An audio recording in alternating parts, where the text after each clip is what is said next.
If you watch my channel, hopefully you're a subscriber, then you know that I'm a licensed professional counselor. And you probably also know that I work with couples every day. What you may not know is that my mission for this channel is really to go adjacent with therapy and really help couples in a professional, licensed manner. Not only couples, but individuals. No matter what I say, it usually follows the true therapist path. I understand that therapy, if you're going through an issue, face-to-face therapy is the absolute best there is. A therapist can come in as a third party, they're objective, they understand both sides, they're able to see something that you often can't see when you're making a video, right? Because I'm talking to you. But at the same time, life is tough. And sometimes you don't have the finances, you don't have the time, you can't schedule. There's so many other things going on that therapy isn't an option. It's at those times I like to think that my videos really matter. One of the essential parts of a relationship is the ability to maintain and restore trust. Without trust, there is no relationship. And one of the reasons that trust is so vulnerable is because couples get married and they forget that they have an ability to restore and maintain trust every day. You see, it's never the one betrayal or the one bad act that causes a split in a couple. It happens many days because we neglect how important it is. We forget and we get involved with other things rather than maintaining and restoring trust. I'm going to give you the 4 crucial pillars or legs of trust.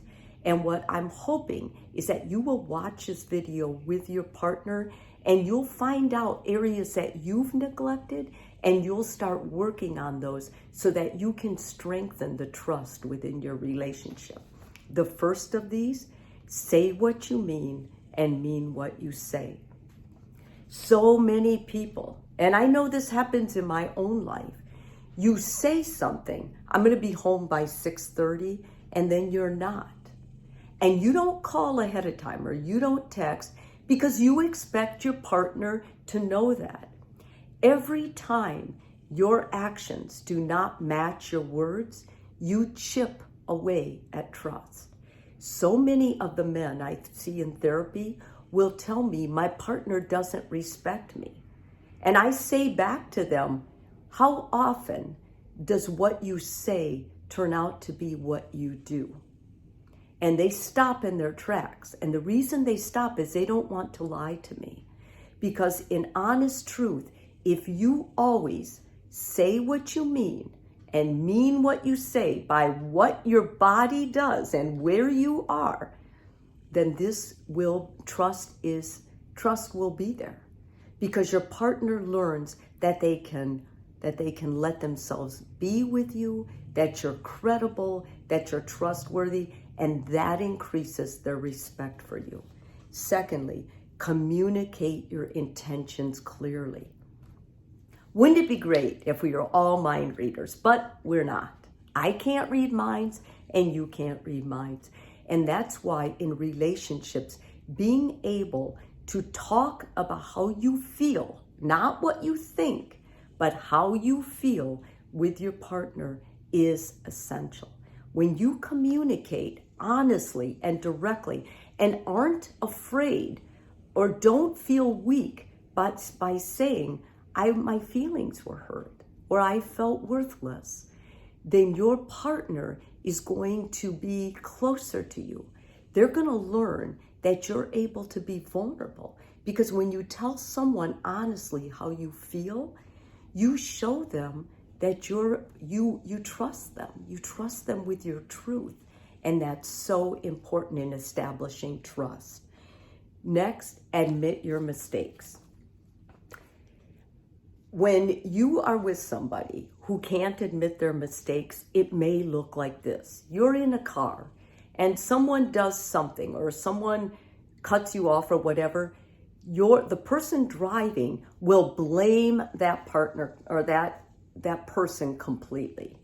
They'll call them a name, or they'll be like, nobody can drive. Never once will they say, oh my gosh, they probably didn't see me. I've done that before.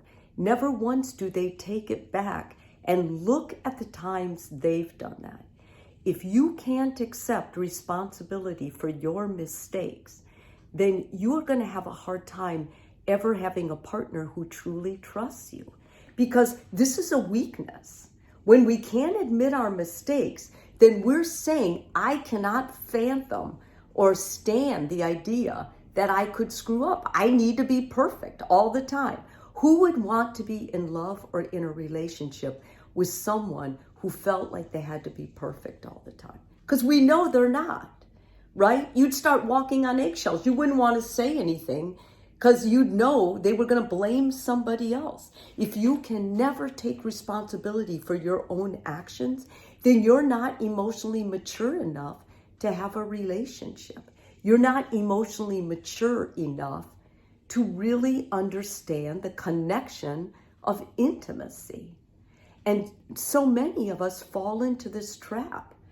If you want to restore trust today, then start talking about areas you've screwed up, your weaker areas. It's going to help more than anything else you could do.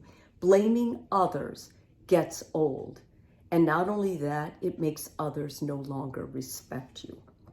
Lastly, always tell the truth.